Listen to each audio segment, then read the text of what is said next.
Again, in our previous class, we solved set number 1, and now today we solve set number 2, which is very important at the point of view if you are a Madhyamik candidate.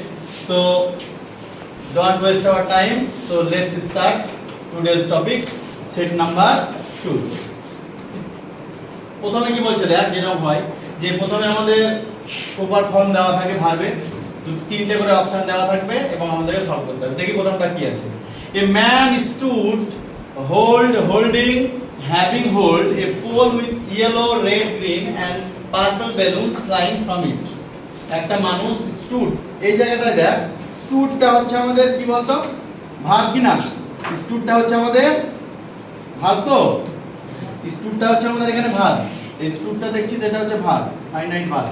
তাহলে finite verb একটা use হয়েছে, পরপর দুটো verb আমাদের use করতে আমরা পারবো না। তাহলে ফাইনাইটের সঙ্গে একটা নন ফাইনাইট আমাদের ইউজ করতে হবে, তাই তো? তাহলে এখানে নন ফাইনাইট কোনটা হতে পারে? হোল্ডিং। মানে নন ফাইনাইট কোনগুলো? যেমন হয় পার্টিসিপল, যেমন হয় জেরান্ড আর ইনফিনিটিভ, এগুলো সব নন ফাইনাইট। তাহলে আমাদের এখানে পার্টিসিপল হিসেবে ইউজ করে দিলাম হোল্ডিং।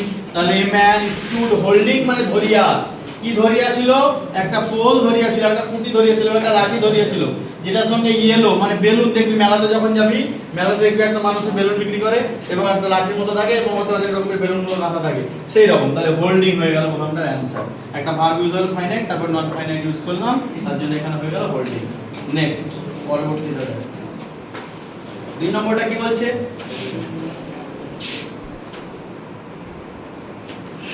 নম্বরটা কি বলছে?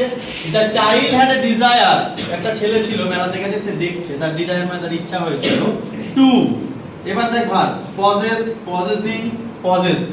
টু আমরা জানি ইনফিনিটিভ বলে একটা গ্রামার, যেটা নন ফাইনাইট বললাম ইনফিনিটিভ।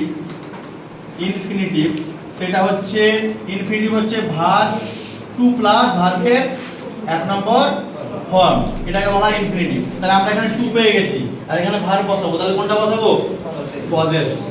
পজেস আর পজেসিং তো হবেই না, পজেসটাও হবে না, কারণ টু এর সঙ্গে ভার্বের 1 নম্বর ফর্ম বসে এবং আমরা এখানে ইনফিনিটিভ করে দিলাম।